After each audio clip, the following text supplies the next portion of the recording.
Welcome back. As an expectant mom's baby grows, the ultrasounds become more interesting and active. In our series, Pregnant After 35, expectant mom Rose Itzkovitz takes us along for her latest checkup and explains why after 35, a more detailed ultrasound is recommended.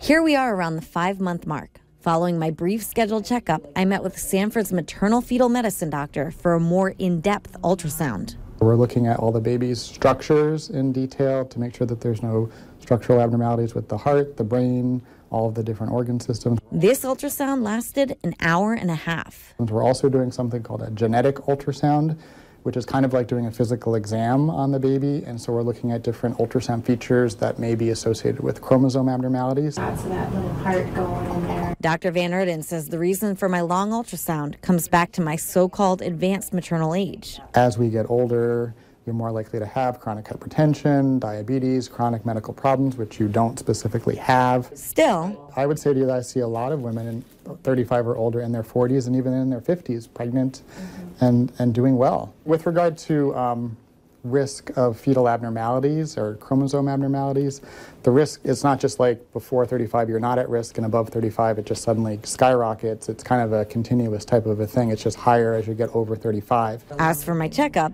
every moving part seemed to be where it should, except for this.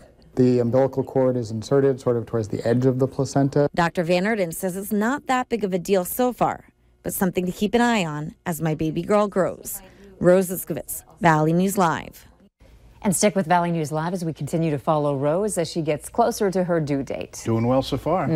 Later on Valley News Live at 10, a teenager is tased by a police officer. What the teen was carrying. We were cooler here in the valley while the heat was on in the western and northern portions of the valley. It looks like temperatures in the mid-70s today is all we could muster in Lakes Country. The heat is set to return. Details in your forecast are coming up next.